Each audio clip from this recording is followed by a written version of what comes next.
नमस्कार दोस्तों, हर हर महादेव। दोस्तों, आप सभी पर महादेव की कृपा सदा बनी रहे। इससे पहले का अध्याय सुनने के लिए और कमेंट्स करने के लिए आप सबका बहुत बहुत धन्यवाद। आज सुनिए शिव महापुराण कथा में आगे का वृतांत। आज की इस कथा में आप भगवान विष्णु जी द्वारा सहस्त्र नाम स्रोत का हिंदी अनुवाद में भी सुनेंगे। शौनक आदि ऋषियों ने पूछा, हे सूत जी, अब हमें शिवरात्रि व्रत के उद्यापन की विधि भी बताइए, जिसका अनुष्ठान करने से साक्षात भगवान शंकर निश्चय ही प्रसन्न होते हैं। तब सूत जी महाराज ने कहा, हे ऋषियों, तुम लोग भक्ति भाव से आदर पूर्वक शिवरात्रि के उद्यापन की विधि सुनो, जिसका अनुष्ठान करने से यह व्रत अवश्य ही पूर्ण फल देने वाला होता है। लगातार 14 वर्षों तक शिवरात्रि के व्रत का पालन करना चाहिए। त्रयोदशी को एक समय भोजन करके चतुर्दशी को पूरा उपवास करना चाहिए। शिवरात्रि के दिन नित्य कर्म संपन्न करके शिवालय में जाकर विधि पूर्वक शिव जी का पूजन करें। फिर वहाँ यत्न पूर्वक एक दिव्य मंडल बनाए, जो तीनों लोकों में गौरी तिलक नाम से प्रसिद्ध है। उसके बीच भाग में दिव्य लिंग तो भद्र मंडल की रचना करें, या फिर मंडप के भीतर सर्वतोभद्र मंडल का निर्माण करें। वहाँ प्रजापति नामक कलश की स्थापना करनी चाहिए। वे शुभ कलश वस्त्र, फल और दक्षिणा के साथ होनी चाहिए। उन सबको मंडप के पार्श्व भाग में प्रयास पूर्वक स्थापित करें। मंडप के बीच के भाग में एक सोने का और दूसरी धातु, तांबे आदि का बना हुआ कलश स्थापित करें।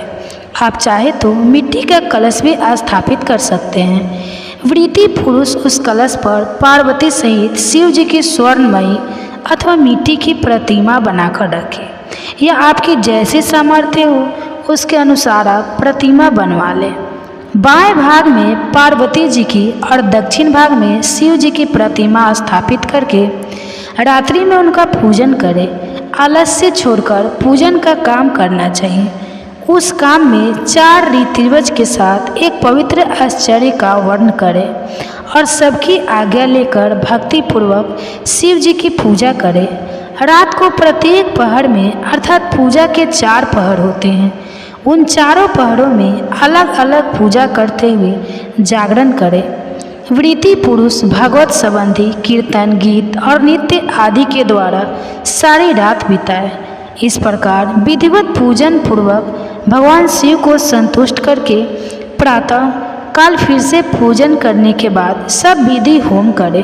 फिर यथाशक्ति प्रजापत्य विधान करें। फिर ब्राह्मणों को भक्ति पूर्वक भोजन कराए और अपनी सामर्थ्य के अनुसार दान दे। इसके बाद वस्त्र, अलंकार तथा आभूषणों सहित पत्नी सहित रीतिवज को अलंकृत करके उन्हें विधि पूर्वक पृथक पृथक दान देना चाहिए। फिर आवश्यक सामग्रियों से युक्त बछड़े सहित गौ का आश्चर्य को यह कहकर विधि पूर्वक दान देना चाहिए कि इस दान से भगवान शिव मुझ पर प्रसन्न हों। फिर कलश सहित उस मूर्ति को वस्त्र के साथ वृषभ की पीठ पर रखकर सभी आभूषणों सहित उसे आश्चर्य को अर्पित कर देना चाहिए। इसके बाद हाथ जोड़कर मस्तक झुकाकर बड़े प्रेम से गदगद वाणी में महाप्रभु महेश्वर देव से इस प्रकार प्रार्थना करनी चाहिए, हे देव के देव, हे महादेव, हे शरणागत वत्सल, हे देवेश्वर, इस व्रत से संतुष्ट होकर आप मेरे ऊपर कृपा कीजिए। हे शिव शंकर, मैंने भक्ति भाव से इस व्रत का पालन किया है। इसमें जो कमी रह गई हो वह आपके प्रसाद से पूरी हो जाए। हे शंकर जी, मैंने अनजाने में या जानबूझकर जो जप तप पूजन आदि किया है वह आपकी कृपा से सफल हो जाए। इस तरह परमात्मा शिव को पुष्प अर्पित करके फिर नमस्कार और प्रार्थना करनी चाहिए। जिसने इस प्रकार व्रत पूरा कर लिया उसके व्रत में कोई कमी नहीं रहती, उससे वह मनोवांछित सिद्धि प्राप्त कर लेता है। इसमें कोई संशय नहीं। अब ऋषियों ने पूछा, हे सूत जी, पूर्व काल में किसने इस उत्तम शिवरात्रि व्रत का पालन किया था और अनजाने में भी इस व्रत का पालन करके किसने कौन सा फल प्राप्त किया था। तब सूत जी ने कहा, हे ऋषियों, तुम सब लोग सावधान होकर सुनो। मैं इस विषय में निषद का प्राचीन इतिहास सुनाता हूँ जो सभी पापों का नाश करने वाला है। बहुत पहले की बात है, किसी वन में एक भील रहता था जिसका नाम था गुरुद्रा। उसका परिवार बहुत बड़ा था और वह बलवान क्रूर स्वभाव का होने के साथ ही क्रूरतापूर्वक कर्म में लीन रहा करता था। वह प्रतिदिन वन में जाकर मृगों को मारता, वहाँ रहकर तरह तरह की चोरियाँ करता। उसने बचपन से ही कभी कोई शुभ कर्म नहीं किया था। इस प्रकार वन में रहते हुए उस दुरात्मा भील का बहुत सारा समय बीत गया। फिर एक दिन बड़ी सुंदर और शुभ काक शिवरात्रि आई, किंतु वह दुरात्मा घने जंगल में निवास करने वाला था, इसलिए उस व्रत को नहीं जानता था। उसी दिन उस भील के माता पिता और पत्नी ने भूख से पीड़ित होकर उसे याचना की कि हे नेचर, हमें खाने को दो। उनके इस प्रकार याचना करने पर वह तुरंत धनुष बाण लेकर चल दिया और हिरणों के शिकार के लिए सारे वन में घूमने लगा। देव योग से उसे इस दिन कुछ भी नहीं मिला और सूर्य अस्त हो गया। इससे उसको बड़ा दुख हुआ और वह सोचने लगा कि अब मैं क्या करूं, कहाँ जाऊं। तो कुछ भी नहीं मिला। घर में जो बच्चे हैं उनका और मेरे माता पिता का क्या होगा, मेरी जो पत्नी है उसकी भी क्या दशा होगी। अतः मुझे कुछ लेकर ही घर जाना चाहिए, नहीं तो घर की नहीं जाना चाहिए। ऐसा सोचकर वह शिकारी एक जलाशय के पास पहुंचा और वहाँ पानी में उतरने का जो घाट था वहीं जाकर खड़ा हो गया। अब वह मनी मन यह विचार कर रहा था कि यहाँ तो कोई ना कोई जीव पानी पीने के लिए जरूर आएगा। मैं उसी को मारकर उसके साथ लेकर बड़ी खुशी से अपने घर को जाऊंगा। ऐसा निश्चय करके वह शिकारी एक बेल के पेड़ पर चढ़ गया और वही जल साथ लेकर बैठ गया। उसके मन में तो केवल यही चिंता थी कि जब कोई जीव आए और कब मैं उसे मारूं। इसी प्रतीक्षा में भूखे प्यास से पीड़ित होकर वह बैठा रहा। उस रात के पहले पहर में एक प्यासी हिरनी वहाँ आई जो बड़े चकित होकर जोर जोर से चौकड़ी भर रही थी। ब्राह्मणों उस मृगी को अर्थात हिरनी को देखकर उस व्याध को अर्थात शिकारी को बड़ा हर्ष हुआ और उसने तुरंत ही उस हिरनी को मारने के लिए अपने धनुष पर बाण चढ़ा लिए। ऐसा करते हुए उसके हाथ के धक्के से थोड़ा सा जल और बेलपत्र नीचे गिर पड़े। उस पेड़ के नीचे शिवलिंग था। उस जल और बेलपत्र से शिवजी की प्रथम पहर की पूजा उससे अनजाने में ही संपन्न हो गई। उस पूजा के महात्म से उस व्याध का बहुत सा पाप तुरंत ही नष्ट हो गया। वहाँ होने वाली खड़खड़ हट की आवाज़ को सुनकर हिरनी ने भय से ऊपर की ओर देखा तो शिकारी को देखते ही वो तो व्याकुल हो गई और बोली, व्याध, तुम क्या करना चाहते हो? मेरे सामने सच सच बताओ। रानी की यह बात सुनकर वह व्याध कहने लगा कि आज मेरे कुटुंब के लोग भूखे हैं, इसलिए तुमको मारकर मैं उन्हीं भूख मिटाऊंगा और उन्हें तृप्त करूंगा। शिकारी का यह करुण वचन सुनकर, जिसे रोकना बहुत कठिन था, जो उसे मारने पर उतारू था, उस दुष्ट भील को बाण ताने देखकर वह हद सोचने लगी कि अब मैं क्या करूं, कहाँ जाऊं। अच्छा कोई उपाय सोचती हूँ। ऐसा विचार कर उसने वहाँ इस प्रकार कहा कि भील, मेरे मानस से तुझको सुख होगी। इस अनर्थकारी शरीर के लिए इससे अधिक और महान पुण्य का कार्य हो भी क्या सकता है।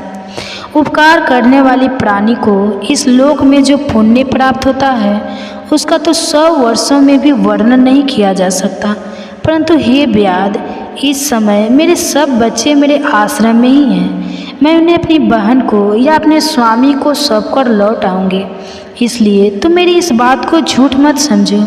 मैं फिर तुम्हारे पास लौट आऊँगी, इसमें कोई संशय नहीं है। सत्य से ही तो धरती टिकी हुई है, सत्य से ही समुद्र अपनी मर्यादा में स्थित है और सत्य से ही निर्झर से अर्थात झरनों से जल की धाराएं गिरती रहती हैं। सत्य में ही तो सब कुछ स्थित है।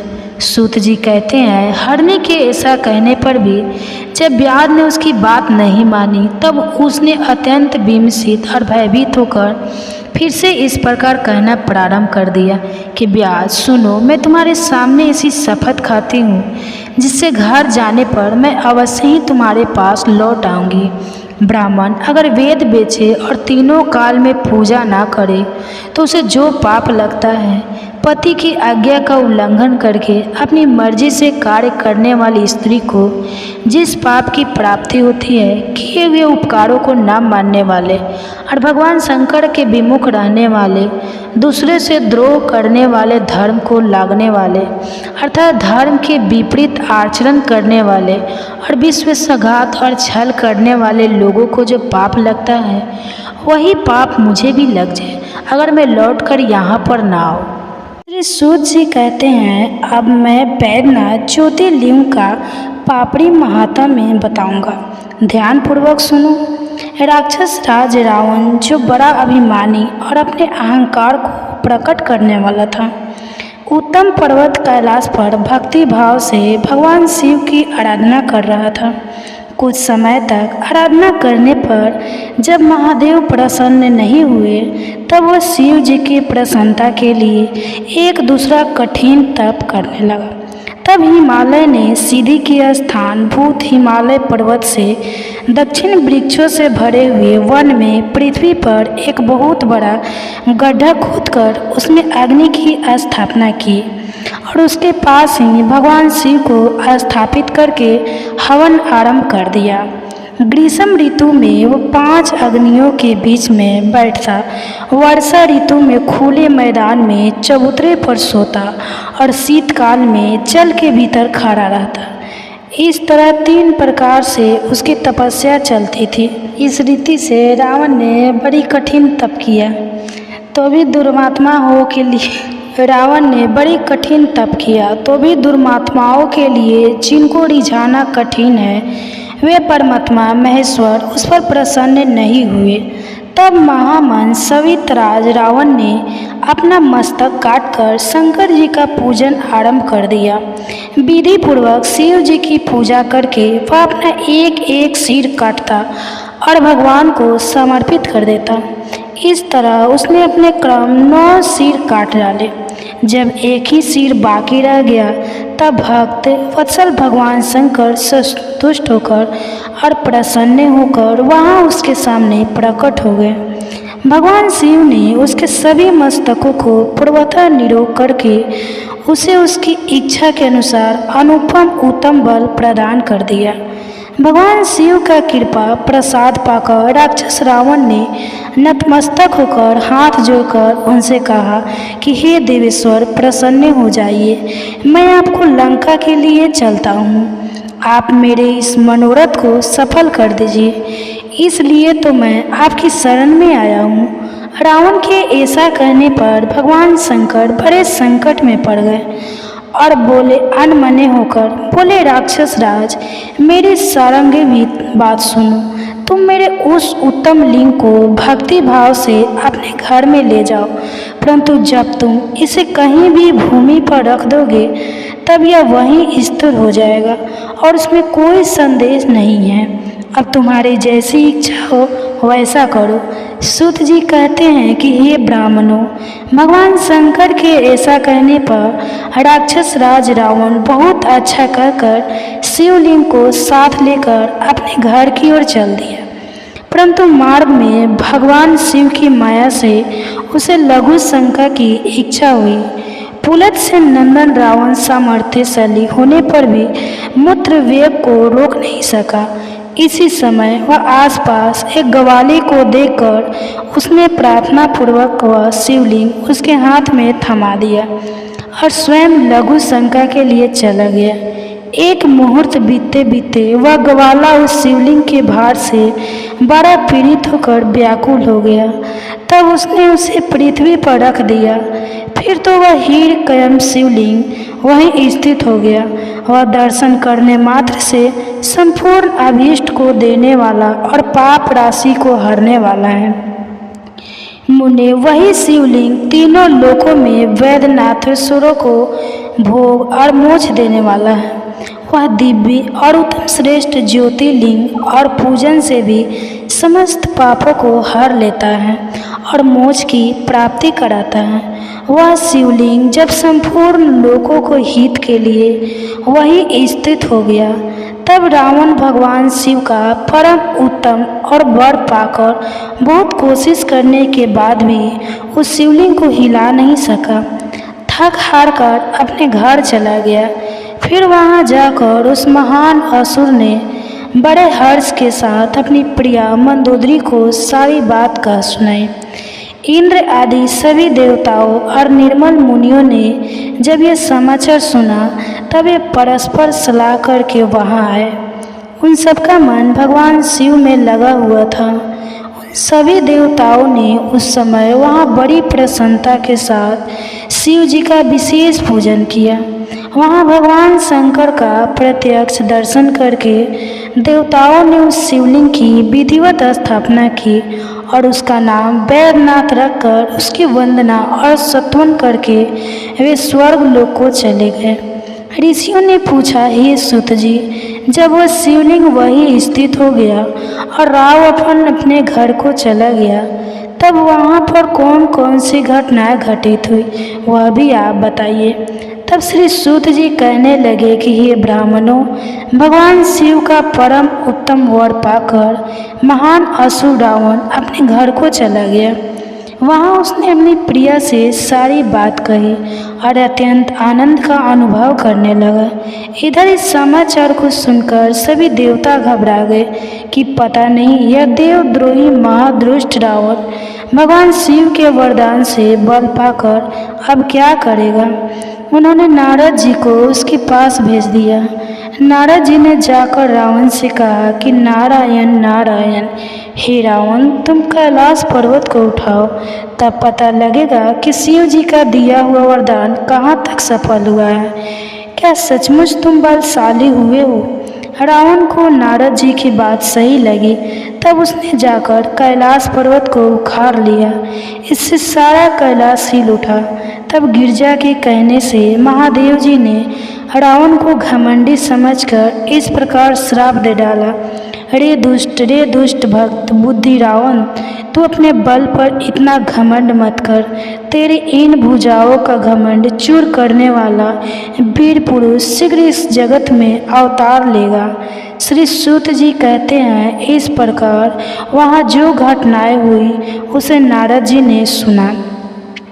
रावण भी बड़े प्रसन्न मन से जैसे आया था ठीक उसी तरह अपने घर को चला गया। इस प्रकार मैंने वैद्यनाथेश्वर पाप भस्म हो जाता है। श्री सूत जी कहते हैं, हे ब्राह्मणों, अब मैं परमात्मा शिव के नागेश नामक परम उत्तम ज्योतिर्लिंग के प्रकट्य का प्रसंग सुनाऊंगा। दारुका नाम से प्रसिद्ध कोई राक्षसी थी जो पार्वती जी के वरदान से सदा घमंड में भरी रहती थी। अत्यंत बलवान राक्षस दारुक उसका पति था। उसने बहुत से राक्षसों को साथ लेकर वहाँ तत्सत्य पुरुष का संहार मचा रखा था। वह लोगों के यज्ञ और धर्म का नाश करता फिरता था। पश्चिम समुद्र के तट पर उसका एक वन था जो संपूर्ण समृद्धियों से भरा रहता था। उस वन का विस्तार अब सब ओर से 16 योजन था। दारुका अपने विलास के लिए जहाँ जाती थी, वहीं भूमि, वृक्ष और अन्य सभी उपकरणों से युक्त वह वर भी उसके साथ साथ चला रहता था। देवी पार्वती ने उस वन की देखरेख का भार दारुका को सौंप दिया था। दारुका अपने पति के साथ इच्छा अनुसार उसमें विचरण किया करती थी। राक्षस दारुक अपनी पत्नी दारुका के साथ वहाँ रहकर सभी को प्रताड़ित करता और सभी को भय देता था। उससे पीड़ित हुई प्रजा ने महर्षि की शरण में जाकर उन्हें अपना दुख सुनाया। शरणागत की रक्षा करने के लिए राक्षसों को यह श्राप दे दिया कि यह राक्षस अगर पृथ्वी पर प्राणियों की हिंसा या यज्ञों का विध्वंस करेंगे तो उसी समय अपने प्राणों से हाथ धो बैठेंगे। देवताओं ने जब यह बात सुनी तब उन्होंने दुराचारी राक्षसों पर चढ़ाई कर दे। राक्षस घबराए, अगर वे लड़ाई में देवताओं को मारते तो मुनि के श्राप से वे स्वयं मर जाते, और अगर नहीं मारते तो पराजित होकर भूखे मर जाते। इस अवस्था में राक्षसी दारुका ने कहा, भवानी के वरदान से मैं इस सारे वन को जहाँ चाहूँ ले जा सकती हूँ। ऐसा कहकर वह समस्त वन को ज्यों का त्यों ले जाकर समुद्र में जा बसी। राक्षस लोग पृथ्वी पर ना रहकर जल में निर्भय रहने लगे और वहाँ प्राणियों को पीड़ा देने लगे। एक बार बहुत सी नावें उधर आ निकली जो मनुष्यों से भरी हुई थी। राक्षसों ने उनमें बैठे हुए सभी लोगों को पकड़ लिया और बेड़ियों से बांधकर कारागार में डाल दिया। वे उन्हें बारंबार धमकियां देने लगे। उन्हें सुप्रिया नाम से प्रसिद्ध एक वैश्य था जो उस दल का सरदार था और बड़ा समदाचारी, भस्म रुद्राक्षधारी और भगवान शिव का परम भक्त था। सुप्रिय शिव की पूजा किए बिना भोजन नहीं करता। वह स्वयं तो शंकर जी का पूजन करता ही था, बहुत से अपने साथियों को भी उसने शिव जी की पूजा सिखा दी थी। फिर सभी लोग ओम नमः शिवाय मंत्र का जाप। और बहुत ही महत्वपूर्ण 7 ऐसे क्षेत्र हैं जो बहुत ही पावन माने जाते हैं, उनके बारे में बताऊंगी। इसलिए आपसे अनुरोध है, कृपया आप इन क्षेत्रों के बारे में जरूर सुनिए। और अगर आपको इनके बारे में विस्तार पूर्वक जानकारी चाहिए तो आप इसको ध्यान से सुनिए। हमारे पुराणों में ऐसे बहुत सारे क्षेत्रों का वर्णन मिलता है जहाँ भगवान ने अवतार लिया था या फिर कोई सिद्ध मुनि ने उस जगह पर, उस पवित्र स्थान पर तप किया था। और आज के इस वीडियो में आपको उन 7 प्रमुख क्षेत्रों के बारे में बता रहे हैं जो कभी एक ही युग में, जो कभी अलग अलग युग में किसी घटना के कारण महत्वपूर्ण बन गए। हर हर महादेव। दोस्तों, आप सब पर भोलेनाथ की कृपा सदा सर्वदा बनी रहे। सावन मास महात्म का आज का अध्याय और फिर वीडियो के लास्ट में एक बहुत ही दुख भरी कहानी आप सुनेंगे। अगर हो सके तो कहानी को पूरा सुनने का प्रयास जरूर कीजिएगा। महादेव जी देवी पार्वती से कहते हैं, हे पार्वती, राज्य पाकर राजा पथु ने सोचा कि मेरे पिता तो बड़े अधर्मी थे, उन्होंने यज्ञ आदि काव कर डाला था, इसलिए उन्हें किस लोक की प्राप्ति हुई इसका ज्ञान मुझे कैसे हो। वे ब्राह्मणों के द्वारा मारे गए हैं, उनकी क्रिया किस प्रकार करनी चाहिए। इस प्रकार सोच विचार में पड़े हुए राजा पथु के समीप देवर्ष नारद जी आए। राजा ने उन्हें आसन देकर प्रणाम किया और पूछा, भगवान, आप सब संसार की शुभ अशुभ को जानने वाले हैं। मेरे पिता बड़े दुराचारी और देवताओं तथा ब्राह्मणों के निंदक थे। उन्हें शुभ या अशुभ किस स्थान की प्राप्ति हुई है, कृपया बताइए। तब नारद जी ने दिव्य दृष्टि से जानकर यह कहा कि राजन, जहाँ जल और वृक्षों से रहित मरु प्रदेश है, वहाँ लेंचों के बीच में उत्पन्न होकर तुम्हारे पिता यक्ष्मा और कुष्ठ रोग से पीड़ित हैं। नारद जी की यह बात सुनकर राजा पथु ने विचार किया कि संसार में पुत्र तो वही कहलाता है जो अपने पिता का उद्धार करे। मेरे द्वारा किस प्रकार पिताजी का पाप मुक्त हो सकेगा। यह सोचकर उन्होंने फिर से नारद जी से पूछा, भगवान, किस कर्म से मेरे पिता को मुक्ति मिलेगी। तब नारद जी ने बताया कि राजन, प्रधान तीर्थों की यात्रा करो, इससे तुम्हारे पिता को मोक्ष मिलेगा। नारद जी का यह वचन सुनकर राजा पथु ने राज्य का सारा भार मंत्री के ऊपर रख दिया और खुद तीर्थ दर्शन के लिए निकल पड़े। अनेक तीर्थों की यात्रा करके वे प्रभास क्षेत्र में आए। उस तीर्थ का महात्म्य में जानने वाले ब्राह्मणों को आगे करके महाराज पथु कुमति नदी के पास गए। वहाँ ब्राह्मणों ने उन्हें प्रेत शिला में स्थित पद रूप तीर्थ का दर्शन कराया। उस विमल तीर्थ का दर्शन करके राजा के नेत्र आश्चर्य से खिल उठे। उन्होंने यज्ञों की सृष्टि के लिए कुंडों, वेदियों तथा मंडप का निर्माण किया। इसके बाद पर्याप्त दक्षिणा वाला यज्ञ विधि पूर्वक प्रारंभ हुआ। राजा पथु को तेजस्वी पितरों ने प्रत्यक्ष दर्शन दिया और श्राद्ध ग्रहण करके संतुष्ट हो कहा कि राजन, तुम धन्य हो, स्वरूप हो, और हम तीनों तुम्हारे पिता, पितामह और प्रपितामह भी परम धन्य हैं, जिन्हें इस गोष्पद तीर्थ में श्राद्ध करके तुमने ताड़ दिया है। ऐसा कहकर वेन सहित सब पितर विमान पर बैठे और स्वर्ग लोक को चले गए। जाते समय वेन ने कहा, राजन, इधर मैं 4 जन्म ले चुका। पहले जन्म में मैं कोढ़ी था, दूसरे में पापी हुआ, तीसरे में भी दुराचारी ही था और चौथे में उच्छिष्ट भोजी का न हुआ, और आज मैं सभी पापों से मुक्त होकर स्वर्ग लोक को जाता हूँ। महाभागे, भोगो पुत्र के द्वारा पितरों के लिए जो कुछ भी किया जाता है वह सब तुमने आज सफल कर दिया। पिता की यह बात सुनकर राजा पथु परिवारजनों सहित बहुत प्रसन्न हुए।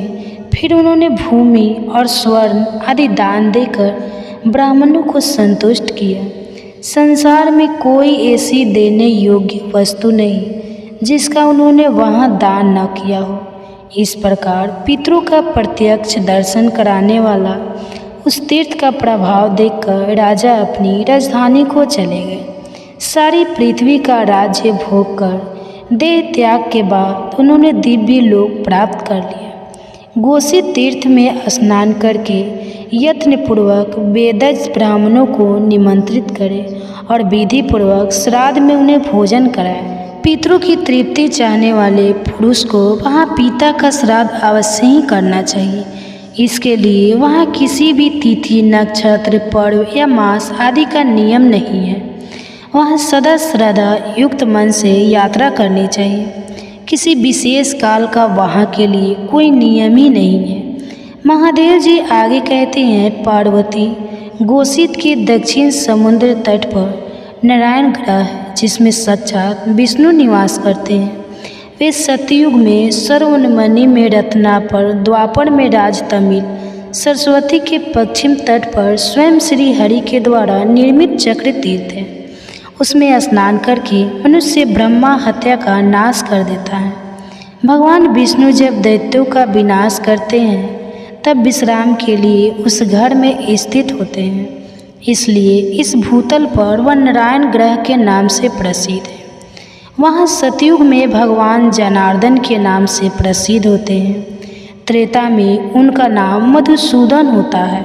द्वापर में उन्हें पुंडरीकाक्ष कहते हैं और कलयुग में वे नारायण कहलाते हैं। इस प्रकार चारों युगों में श्री विष्णु धर्म की स्थापना करके उस स्थान पर आते हैं जो एकादशी को निराहार रहकर उन नारायण देव का दर्शन करता है।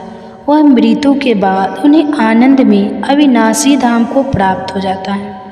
महादेव जी कहते हैं, पार्वती, देविका नदी के तट पर 40 स्वरलिंग है जिसके दर्शन से ब्रह्मा हत्या नष्ट हो जाती है। पूर्व काल में आप सतंब नाम के एक श्रेष्ठ महर्षि हुए हैं। वे प्रभास क्षेत्र में जाकर देविका नदी के जल के भीतर रहने लगे और वहाँ भगवान शिव का ध्यान करते हुए लकड़ी की तरह स्थित हो गए। फिर एक दिन वहाँ मछलियों से जीविका चलाने वाले धीवर आए। उन्होंने वहाँ एक महाजल बिछाकर उसे बलपूर्वक बाहर की ओर खींचा तो जाल के साथ अब सतंब जी भी खींचे चले आए। तपस्या से उद्दीप्त उन महर्षि को देखकर सभी धीवर अर्थात केवट भय से व्याकुल हो गए और चरणों में मस्तक रखकर उन्हें प्रणाम करके बोले, मुनि, हमने अनजाने में यह पाप कर डाला है। आप कृपा करके हमें क्षमा कर दें और इस समय आपका जो भी प्रिय कार्य हो उसे करने के लिए आज्ञा दीजिए। मुनि ने देखा अज्ञानवश यहाँ बहुत बड़ा संहार किया गया है, फिर भी वे बड़े भारी क्षमाशील थे। उन्होंने दुखी होकर कहा, अगर ज्ञानियों का भी मन केवल अपने ही लाभ में लगा हुआ है, ज्ञानी भी अगर स्वार्थ का सहारा लेकर ही ध्यान करते हैं, तब इस संसार के दुखी प्राणी भला कहाँ सुख पाएंगे। जो मनुष्य एकांत दुख भोगना चाहता है उसे मुमुक्षु पुरुष पापी से भी पापी कहते हैं। मैं कौन सा ऐसा उपाय करूं जिससे समस्त दुखी प्राणियों के अंतःकरण में प्रविष्ट होकर उन्हें सब दुखों को अकेला ही भोग सकूं। अगर मेरा कोई भी शुभ कर्म है तो वह दीन दुखी प्राणियों को प्राप्त हो जाए और उन सब ने जो भी दुष्कर्म किया है वह सब मुझे मिल जाए। संसार के अंधे दीन दुखी अंगहीन अनाथ तथा रोगी मनुष्य को देखकर जिसके हृदय में दया नहीं आती वह मेरे विचार से राक्षस है। जो समर्थ होकर भी प्राण संकट में पड़े हुए भय विह्वल प्राणियों की रक्षा नहीं करता वह महान पाप भोगता है। इसलिए मैं इन दीन दुखी भयभीत जंतुओं को छोड़कर एक कदम भी कहीं नहीं जाऊंगा। फिर स्वर्ग लोक की तो भला बात ही क्या है। महर्षि की यह बात सुनकर वे मल्लाह बहुत घबरा गए। उन्होंने वहाँ का सारा वृतांत राजा से जाकर कह सुनाया। राजा नाभा भी यह समाचार सुनकर ब्रह्मानंदन आप सतंभ जी को देखने के लिए तुरंत ही वहाँ आ गए। उनके साथ मंत्री और पुरोहित भी थे। उन देवकल मुनि का भली भांति पूजन करके राजा ने कहा, भगवान बताइए मैं आपकी क्या सेवा करूं। आप सतंभ जी ने कहा, यह दुख से जीविका चलाने वाले कीवट मुझे और इन जल जंतुओं को जल से निकालने के कारण बड़े भारी परिश्रम से थक गए हैं। इनके परिश्रम का जो भी उचित मूल्य समझो वह इन्हें दे दो। ना भाग बोले, भगवान मैं निषादों को इनके परिश्रम का मूल्य 1,00,000 स्वर्ण मुद्रा दूंगा। तब आप सतंभ जी कहने लगे, राजन तुम्हें मुझे 1,00,000 के मूल्य से नहीं बंधना चाहिए। मेरे योग्य जो मूल्य हो वह दो। अपने मंत्रियों के साथ पहले सलाह कर लो, तब न भाग बोले। हे ब्राह्मण, इन निशानों को 1 करोड़ मूल्य दे दिया जाए। अगर यह भी उचित मूल्य ना हो तो और भी दिया जा सकता है। आपस तमज ने कहा, राजन मैं 1 करोड़ या इससे अधिक मूल्य में बेचने लायक नहीं हूँ। मेरे योग्य जो मूल्य हो वो दो। ब्राह्मणों के साथ सलाह कर लो। न भाग बोले, मेरा आधा या पूरा राज्य ही निषेध को दे दिया जाए। मैं इसे ठीक मूल्य समझता हूँ।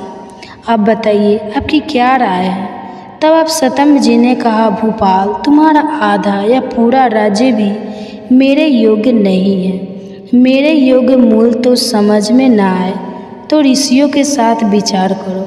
आप सतंभ जी का यह वचन सुनकर राजा न भाग अपने मंत्री और पुरोहितों के साथ दुख से आतुर और चिंतित हो गए।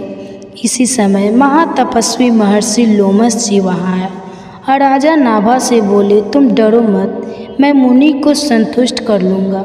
न भाग बोले, महाभाग्य बताइए और कुल कुटुंब और बंधु बांधव सहित मुझ सेवक की इनकी कोप से रक्षा कीजिए। यह साक्षात भगवान रुद्र है। चराचर प्राणियों सहित तीनों लोगों को भस्म कर सकते हैं। फिर मुझ 20 शत मानव की तो बिसाथी क्या है। लोमस ने कहा, महाराज आप तो स्तुत हो। यह द्विश्रेष्ठ भी संपूर्ण जगत के लिए पूजनीय है और गौ दिव्य होती है, इसलिए इन्हें मूल्य में 1 गौ दे दो। यह सुनकर राजा नाभा मंत्री और पुरोहितों सहित बहुत प्रसन्न हुए और आपस्त मुनि से बोले, भगवान उठिए, अब मैंने निसंदेह आपको खरीद लिया। मुनि श्रेष्ठ यह गौ ही आपका योग्योत्तम मूल्य है। आपस्तम जी ने कहा, राजा लो, अब मैं अत्यंत प्रसन्नतापूर्वक उठता हूँ। अब की बार तुमने ठीक ठीक मूल्य पर मुझे खरीद लिया है। मैं गौओं से बढ़कर परम पवित्र मूल दूसरा कुछ भी नहीं देखता। गौ की परिक्रमा तथा निरंतर पूजा करनी चाहिए। वे मंगल निकेतक है। स्वयंभू ब्रह्मा जी ने इस गौ की दिव्य दृष्टि की है। ब्राह्मणों के स्थान गृह तथा देवताओं के मंदिर भी जिनके गोबर से शुद्ध होते हैं, उन गौओं से बढ़कर दूसरा कौन प्राणी है। गौ का मूत्र, गोबर, दूध, दही और घी ये 5 पवित्र हैं और संपूर्ण जगत को पवित्र भी करते हैं। इस मंत्र का सदा जप करना चाहिए। श्री सूत जी कहते हैं, अब मैं बैद्यनाथ ज्योतिर्लिंग का पापड़ी महात्म्य बताऊंगा। ध्यानपूर्वक सुनो। राक्षस राज रावण, जो बड़ा अभिमानी और अपने अहंकार को प्रकट करने वाला था, उत्तम पर्वत कैलाश पर भक्ति भाव से भगवान शिव की आराधना कर रहा था। कुछ समय तक आराधना करने पर जब महादेव प्रसन्न नहीं हुए, तब वह शिव जी की प्रसन्नता के लिए एक दूसरा कठिन तप करने लगा। तब हिमालय ने सिद्धि के स्थान भूत हिमालय पर्वत से दक्षिण वृक्षों से भरे हुए वन में पृथ्वी पर एक बहुत बड़ा गड्ढा खोदकर उसमें अग्नि की स्थापना की और उसके पास ही भगवान शिव को स्थापित करके हवन आरंभ कर दिया। ग्रीष्म ऋतु में वो 5 अग्नियों के बीच में बैठता, वर्षा ऋतु में खुले मैदान में चबूतरे पर सोता और शीतकाल में जल के भीतर खड़ा रहता। इस तरह 3 प्रकार से उसकी तपस्या चलती थी। इस रीति से रावण ने बड़ी कठिन तप किया, तो भी दुर्मात्मा हो के लिए रावण ने बड़ी कठिन तप किया, तो भी दुर्मात्माओं के लिए जिनको रिझाना कठिन है, वे परमात्मा महेश्वर उस पर प्रसन्न नहीं हुए। तब महामन सवितराज रावण ने अपना मस्तक काटकर शंकर जी का पूजन आरंभ कर दिया। विधि पूर्वक शिव जी की पूजा करके वह अपना एक एक सिर काटता और भगवान को समर्पित कर देता। इस तरह उसने अपने क्रम 9 सिर काट डाले। जब एक ही सिर बाकी रह गया, तब भक्त वत्सल भगवान शंकर संतुष्ट होकर और प्रसन्न होकर वहाँ उसके सामने प्रकट हो गए। भगवान शिव ने उसके सभी मस्तकों को पूर्वतः निरोग करके उसे उसकी इच्छा के अनुसार अनुपम उत्तम बल प्रदान कर दिया।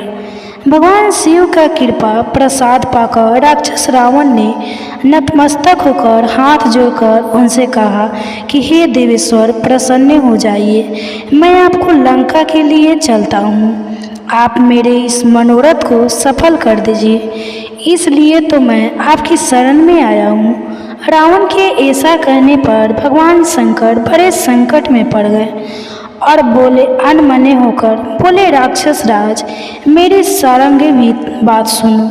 तुम मेरे उस उत्तम लिंग को भक्ति भाव से अपने घर में ले जाओ, परंतु जब तुम इसे कहीं भी भूमि पर रख दोगे, तब यह वहीं स्थिर हो जाएगा और उसमें कोई संदेश नहीं है।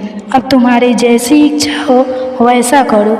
सूत जी कहते हैं कि हे ब्राह्मणों, भगवान शंकर के ऐसा कहने पर राक्षस राज रावण बहुत अच्छा कहकर शिवलिंग को साथ लेकर अपने घर की ओर चल दिया। परंतु मार्ग में भगवान शिव की माया से उसे लघु शंका की इच्छा हुई। पुलत से नंदन रावण सामर्थ्यशाली होने पर भी मूत्र वेग को रोक नहीं सका। इसी समय वह आसपास एक ग्वाली को देखकर उसने प्रार्थना पूर्वक वह शिवलिंग उसके हाथ में थमा दिया और स्वयं लघु शंका के लिए चला गया। एक मुहूर्त बीतते बीतते वह ग्वाला उस शिवलिंग के भार से बड़ा पीड़ित होकर व्याकुल हो गया। तब उसने उसे पृथ्वी पर रख दिया। फिर तो वह हीरकयम शिवलिंग वहीं स्थित हो गया। वह दर्शन करने मात्र से संपूर्ण अभीष्ट को देने वाला और पाप राशि को हरने वाला है। मुने, वही शिवलिंग तीनों लोकों में वैद्यनाथेश्वरों को भोग और मोक्ष देने वाला है। वह दिव्य और उत्तम श्रेष्ठ ज्योतिर्लिंग और पूजन से भी समस्त पापों को हर लेता है और मोक्ष की प्राप्ति कराता है। वह शिवलिंग जब संपूर्ण लोकों को हित के लिए वही स्थित हो गया, तब रावण भगवान शिव का परम उत्तम और वर पाकर बहुत कोशिश करने के बाद भी उस शिवलिंग को हिला नहीं सका। थक हार कर अपने घर चला गया। फिर वहां जाकर उस महान असुर ने बड़े हर्ष के साथ अपनी प्रिया मंदोदरी को सारी बात कह सुनाई। इंद्र आदि सभी देवताओं और निर्मल मुनियों ने जब यह समाचार सुना, तब वे परस्पर सलाह करके वहां आए। उन सबका मन भगवान शिव में लगा हुआ था। उन सभी देवताओं ने उस समय वहां बड़ी प्रसन्नता के साथ शिव जी का विशेष पूजन किया। वहाँ भगवान शंकर का प्रत्यक्ष दर्शन करके देवताओं ने उस शिवलिंग की विधिवत स्थापना की और उसका नाम वैद्यनाथ रखकर उसकी वंदना और स्तवन करके वे स्वर्ग लोक को चले गए। ऋषियों ने पूछा, हे सूत जी, जब वह शिवलिंग वहीं स्थित हो गया और राव अपने घर को चला गया, तब वहाँ पर कौन कौन सी घटनाएं घटित हुई, वह भी आप बताइए। तब श्री सूत जी कहने लगे कि हे ब्राह्मणों, भगवान शिव का परम उत्तम वर पाकर महान असुर रावण अपने घर को चला गया। वहाँ उसने अपनी प्रिया से सारी बात कही और अत्यंत आनंद का अनुभव करने लगा। इधर इस समाचार को सुनकर सभी देवता घबरा गए कि पता नहीं यह देवद्रोही महादुष्ट रावण भगवान शिव के वरदान से बल पाकर अब क्या करेगा। उन्होंने नारद जी को उसके पास भेज दिया। नारद जी ने जाकर रावण से कहा कि नारायण नारायण, हे रावण, तुम कैलाश पर्वत को उठाओ, तब पता लगेगा कि शिव जी का दिया हुआ वरदान कहाँ तक सफल हुआ है। क्या सचमुच तुम बलशाली हुए हो? रावण को नारद जी की बात सही लगी, तब उसने जाकर कैलाश पर्वत को उखाड़ लिया। इससे सारा कैलाश हिल उठा। तब गिरजा के कहने से महादेव जी ने रावण को घमंडी समझकर इस प्रकार श्राप दे डाला, रे दुष्ट भक्त बुद्धि रावण, तू अपने बल पर इतना घमंड मत कर। तेरी इन भुजाओं का घमंड चूर करने वाला वीर पुरुष शीघ्र इस जगत में अवतार लेगा। श्री सूत जी कहते हैं, इस प्रकार वहाँ जो घटनाएं हुई उसे नारद जी ने सुना। रावण भी बड़े प्रसन्न मन से जैसे आया था ठीक उसी तरह अपने घर को चला गया। इस प्रकार मैंने वैद्यनाथेश्वर पाप भस्म हो जाता है। श्री सूत जी कहते हैं, हे ब्राह्मणों, अब मैं परमात्मा शिव के नागेश नामक परम उत्तम ज्योतिर्लिंग के प्रकट्य का प्रसंग सुनाऊंगा। दारुका नाम से प्रसिद्ध कोई राक्षसी थी जो पार्वती जी के वरदान से सदा घमंड में भरी रहती थी। अत्यंत बलवान राक्षस दारुक उसका पति था। उसने बहुत से राक्षसों को साथ लेकर वहाँ तत्सत्य पुरुष का संहार मचा रखा था। वह लोगों के यज्ञ और धर्म का नाश करता फिरता था। पश्चिम समुद्र के तट पर उसका एक वन था जो संपूर्ण समृद्धियों से भरा रहता था। उस वन का विस्तार अब सब ओर से 16 योजन था। दारुका अपने विलास के लिए जहाँ जाती थी वहीं भूमि, वृक्ष और अन्य सभी उपकरणों से युक्त वह वर भी उसके साथ साथ चला जाता था। देवी पार्वती ने उस वन की देखरेख का भार दारुका को सौंप दिया था। दारुका अपने पति के साथ इच्छा अनुसार उसमें विचरण किया करती थी। राक्षस दारुक अपनी पत्नी दारुका के साथ वहाँ रहकर सभी को प्रताड़ित करता और सभी को भय देता था। उससे पीड़ित हुई प्रजा ने महर्षि की शरण में जाकर उन्हें अपना दुख सुनाया। शरणागत की रक्षा करने के लिए राक्षसों को यह श्राप दे दिया कि यह राक्षस अगर पृथ्वी पर प्राणियों की हिंसा या यज्ञों का विध्वंस करेंगे तो उसी समय अपने प्राणों से हाथ धो बैठेंगे। देवताओं ने जब यह बात सुनी तब उन्होंने दुराचारी राक्षसों पर चढ़ाई कर दी। राक्षस घबराए। अगर वे लड़ाई में देवताओं को मारते तो मुनि के श्राप से वे स्वयं मर जाते और अगर नहीं मारते तो पराजित होकर भूखे मर जाते। इस अवस्था में राक्षसी दारुका ने कहा, भवानी के वरदान से मैं इस सारे वन को जहाँ चाहूँ ले जा सकती हूँ। ऐसा कहकर वह समस्त वन को ज्यों का त्यों ले जाकर समुद्र में जा बसी। राक्षस लोग पृथ्वी पर ना रहकर जल में निर्भय रहने लगे और वहाँ प्राणियों को पीड़ा देने लगे। एक बार बहुत सी नावें उधर आ निकली जो मनुष्यों से भरी हुई थी। राक्षसों ने उनमें बैठे हुए सभी लोगों को पकड़ लिया और बेड़ियों से बांधकर कारागार में डाल दिया। वे उन्हें बारंबार धमकियां देने लगे।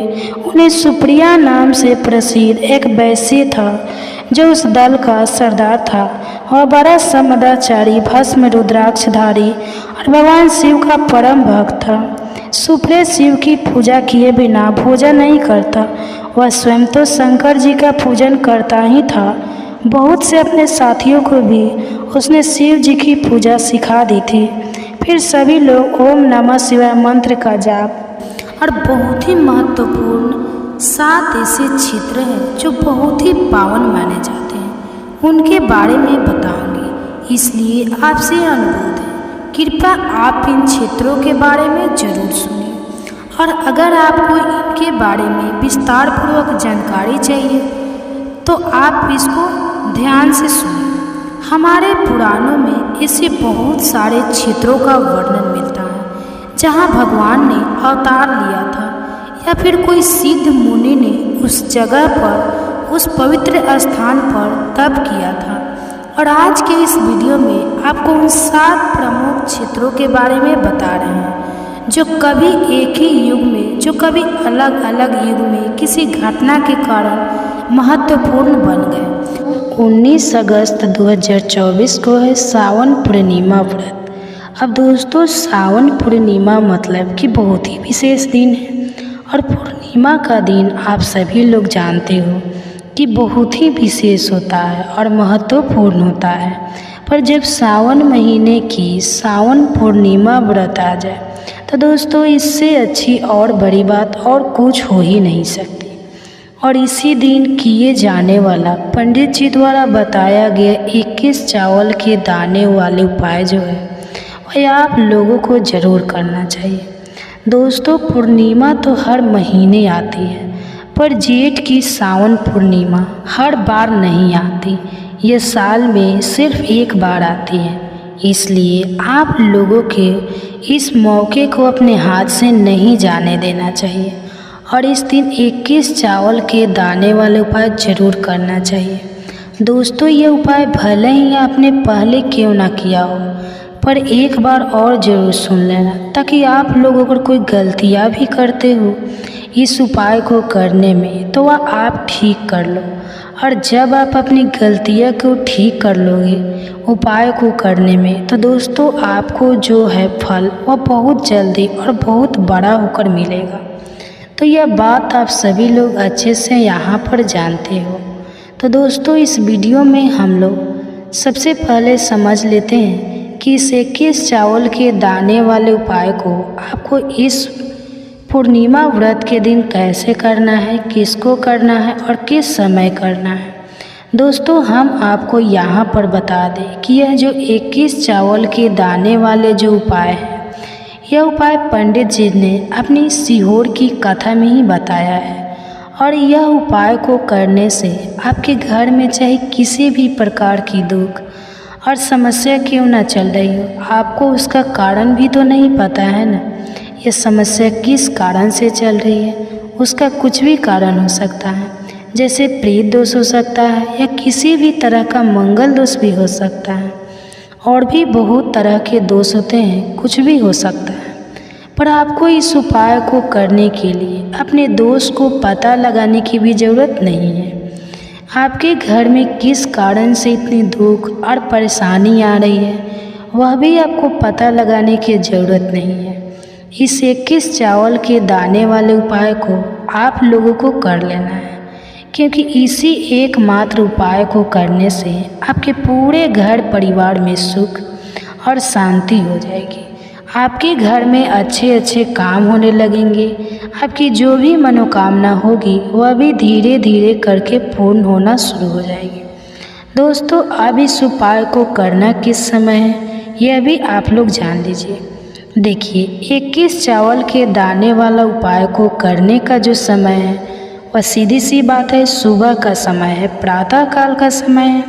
वैसे दोस्तों, सावन पूर्णिमा का जो समय होता है पूरे दिन मंदिर खुले रहते हैं, पूरे दिन आप लोग उपाय को भी कर सकते हो, इसमें कोई दिक्कत वाली बात नहीं है। क्योंकि सावन पूर्णिमा के दिन भगवान शिव जी पूरे दिन अपने मंदिर में बैठे रहते हैं कि कौन भक्त आएगा, कौन हमको प्रसन्न करेगा और हम कब उसकी मनोकामना पूर्ण करेंगे। दोस्तों, 2 दिन शिव जी इतना कुछ प्रदान करते हैं जितने कि हम कभी कल्पना भी नहीं कर सकते।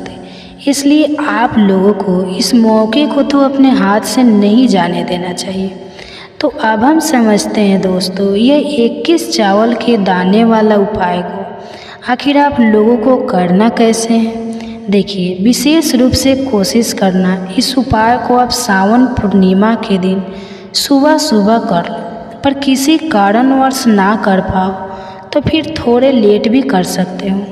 और पहली मुख्य आपकी कोशिश यही होनी चाहिए कि घर की जो माता बहन होती है उनमें से कोई माता बहन यह वाला उपाय करे। मतलब कि अगर माता बहन उपस्थित भी ना हो तो उस स्थान पर फिर घर का कोई बड़ा जो पुरुष हो वह भी इस उपाय को कर सकता है, कोई दिक्कत वाली बात नहीं है।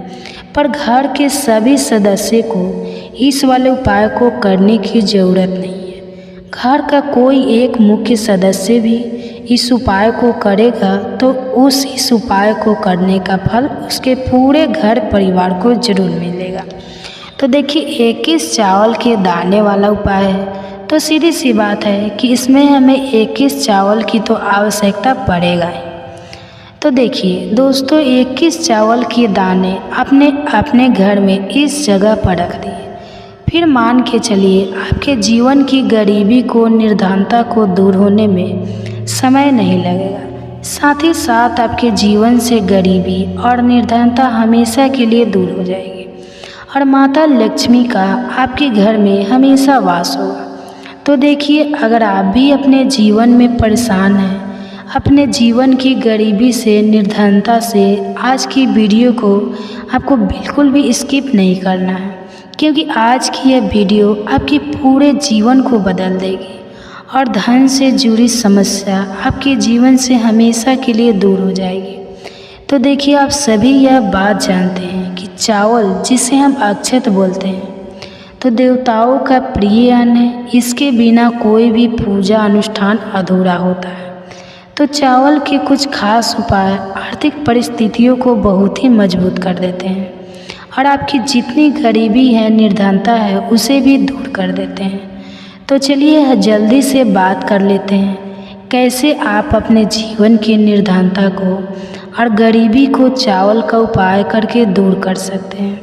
तो देखिए, सबसे पहले आपको बता दें, जो ग्रह और वास्तु दोष होता है, हमारे जीवन की जितनी भी अच्छी चीज़ें होती हैं ना, उनको यह बेकार कर देते हैं। कहने का मतलब है कि हमारे जीवन में सुख शांति भंग हो जाती है, हमारे परिवार में क्लेश बढ़ने लगता है, माहौल जो होता है वह तनावपूर्ण हो जाता है और इसी के साथ साथ धन हानि हमेशा उस घर में होती है जहाँ पर कोई वास्तु दोष होता है या फिर आपके जो ग्रह होते हैं उनका संतुलन ठीक नहीं होता है, तो आपका कोई ग्रह कमज़ोर हो जाता है। तो देखिए, जब आपके घर में कलेश होगा, आपके घर का जो माहौल है वह बेकार होगा, तो धन हानि उस घर में आती ही आती है।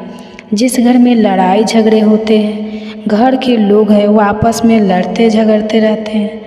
तो चलिए जल्दी से बात कर लेते हैं 21 चावल आपको अपने घर में कहाँ रखने हैं, कौन सा उपाय है, कैसे करना है, जिससे कि आपके जीवन में हमेशा धन भी आएगा, धन रुकेगा भी और आपके घर में माता लक्ष्मी का हमेशा वास होगा और घर की सारी निर्धनता जल्दी से जल्दी दूर हो जाएगी। तो उपाय को करने के लिए सबसे पहले आपको बता दें कि आपको 21 चावल के दाने लेने हैं, ऐसे जो कहीं से भी टूटे हुए या खंडित ना हो। 21 चावल के दाने लेंगे और हल्दी के लेपन से, यानी हल्दी थोड़ी सी आप घोले कटोरी में गढ़ी गढ़ी और उस हल्दी को उन चावलों के ऊपर लगा करके उन चावलों को आप पीला कर लेंगे। तो आपके पास 21 चावल होना चाहिए पीले, जिनको आप हल्दी से पीला करेंगे। साथ ही साथ आपको एक लाल रंग का बहुत ही छोटा सा कपड़ा लेना है। तो अब आपने जो लाल रंग का एक कपड़ा लिया है, उस कपड़े पर आपको क्या करना है, 21 चावल के दाने रखने हैं और इसकी एक पोटली बना लेनी है गांठ लगा करके। कितनी गांठ, 2, 3, 4 इतनी ही गांठें आपको लगानी है। अब यह पोटली आपको माता लक्ष्मी के चरणों में अर्पित करनी है। आपके घर के मंदिर में माता लक्ष्मी की कोई मूर्ति है, कोई प्रतिमा है, उनके चरणों में आपको यह पोटली रख देनी है। एक देसी घी का दीपक जलाएंगे लंबी बाती का। माता लक्ष्मी की प्रतिमा के आगे यह उपाय सावन पूर्णिमा के दिन करना और शाम के समय में करना है। एक दीपक जलाएंगे, माता रानी की आरती करेंगे, लक्ष्मी मैया की जय, माता लक्ष्मी या ओम महालक्ष्मी नमः इस मंत्र का जप कर लेंगे। यह जय माता लक्ष्मी, जय श्री हरि विष्णु, इस तरह से आपको बोलना है और पूजा अपनी संपन्न कर लेनी है, पूरी कर लेनी है। इसके बाद आपको क्या करना है, जब आपकी पूजा को थोड़ा समय हो जाएगा उसके बाद आपको वो पोटली उठाना है। इस पोटली को आपको अपनी तिजोरी में रखना है। जहाँ पर भी आप अपना धन रखते हैं, अपना रुपए रखते हैं, अपना पैसा रखते हैं, वहाँ पर आपको यह पोटली रख देनी है। माता लक्ष्मी और श्री हरि विष्णु से प्रार्थना करते हुए कहना है कि हे धन की देवी माता लक्ष्मी, कभी भी मेरे घर में धन की कमी मत होने देना और हमेशा आपका मेरे घर में वास रहे। श्री हरि विष्णु के साथ इस तरह से आपको प्रार्थना कर लेनी है। और ये 21 चावल के दाने जो पीले आपने रखी है, हल्दी से एक लाल रंग के कपड़े में बांधकर आपको अपनी तिजोरी में सावन पूर्णिमा के दिन पूजा करने के बाद अपनी तिजोरी में उसी दिन सावन पूर्णिमा के दिन ही रखना है। करके देख लीजिएगा, आपके घर की गरीबी और निर्धनता बहुत ही जल्दी दूर हो जाएगी। इसका रिजल्ट आप खुद देख लेंगे। तो बहुत ही अचूक उपाय है। देखिए, सावन पूर्णिमा के दिन यह उपाय आप जरूर करें। तो देखिए, आपको बता दें कि कैसे चावल का यह उपाय आपके जीवन की निर्धनता और गरीबी को तुरंत से तुरंत दूर कर देगा। देखिए, चावल जो है यह चंद्रमा ग्रह का प्रतीक होता है और अगर आपकी कुंडली में चंद्रमा ग्रह कमज़ोर हो गया है तो धन हानि हमेशा आपके जीवन में बनी रहेगी। तो इस उपाय को करने से आपकी कुंडली में चंद्रमा बहुत ही मजबूत हो जाएगा, जिसके बाद धन आना भी शुरू हो जाएगा, आपके घर में धन रुकना भी शुरू हो जाएगा और आपके हाथ में, आपके पर्स में हमेशा पैसा रुकेगा। तो चलिए पहले उपाय की बात कर ली। 18 अगस्त 2024 के दिन यहाँ पर सावन महीने का अंतिम रविवार पड़ रही है। दोस्तों, यह जो रविवार है सावन महीने में पड़ने वाला सबसे बड़ा रविवार है, क्योंकि यह सावन महीने में अंतिम में पड़ रहा है, जिसका बहुत ही बड़ा और विशेष महत्व होता है। और ऐसा दिन पूरे साल में सिर्फ एक ही बार आता है। और दोस्तों, आप सभी लोग जानते हो कि सावन महीने का जो अंतिम रविवार है, अगर सबसे उसका कोई बड़ा उपाय है तो वह एक दीपक वाला उपाय है। बहुत सारे लोग होंगे जिन लोगों ने इस उपाय को ना किया हो, मतलब पूरा साल निकल गया, उन्होंने किसी भी दिन इस एक दीपक वाला उपाय को ना किया हो। पर दोस्तों, आपके पास एक आखिरी मौका बचा हुआ है, जो कि सावन महीने के अंतिम रविवार के दिन आपको करना है। इस दिन आप लोगों को इस वाले उपाय को ज़रूर कर लेना है।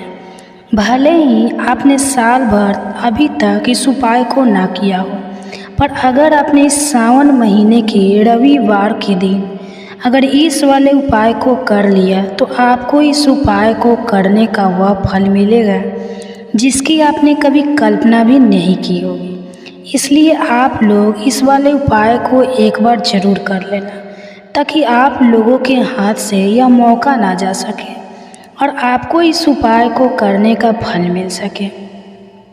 दोस्तों, यह उपाय पंडित जी ने अपनी अभी की शिव महापुराण की कथा में बताया है, जिस उपाय को आज हम आपको बहुत अच्छे से समझाने वाले हैं। इस वीडियो को देखने के बाद इस उपाय को समझने के लिए आपको कोई और वीडियो को देखने की ज़रूरत नहीं पड़ेगी।